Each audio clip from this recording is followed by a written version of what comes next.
Stop. If you are a video editor, a 3D artist, or a developer currently looking at a Mac Studio and a studio display on your desk, you need to freeze. There is a ghost in Apple's machine. For 5 years, professional users have been begging for the return of the ultimate all-in-one, and for 5 years, Apple has given us nothing but silence and a 24-inch toy. But that silence just broke.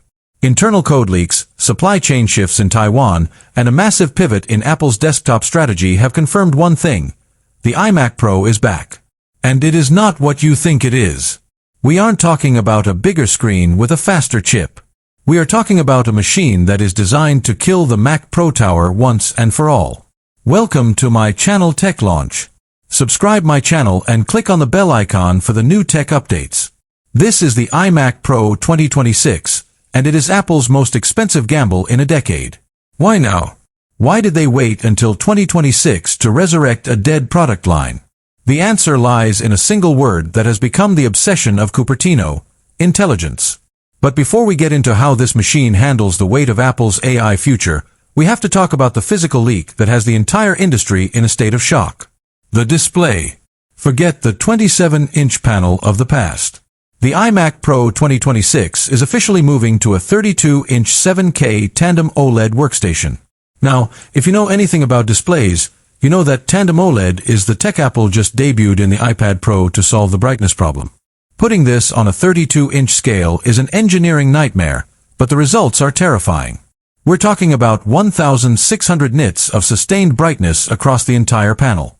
This isn't a computer monitor.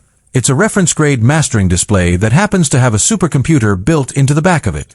But there's a catch. A massive one.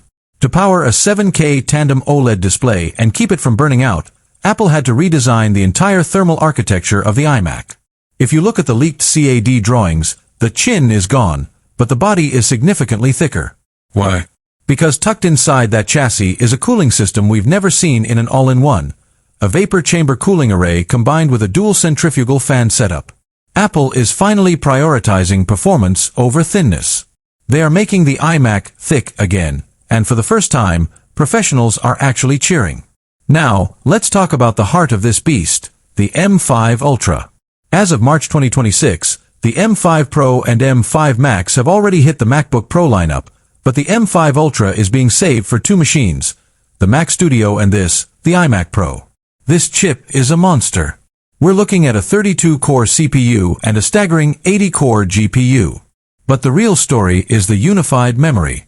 Leaks suggest the iMac Pro will start at 64 GB of RAM, with a ceiling of 256 GB. Think about that. An all-in-one computer with 256 GB of high-bandwidth memory. This is no longer a desktop. This is a server that sits on your desk. But why would anyone buy this over a Mac Studio? This is the question that has been haunting Apple's marketing team. The answer is the single cable revolution. Apple realized that their Pro users are tired of the cable clutter, the power bricks, the Thunderbolt cables, the separate display issues. The iMac Pro 2026 is designed to be the zero-friction workstation. One braided power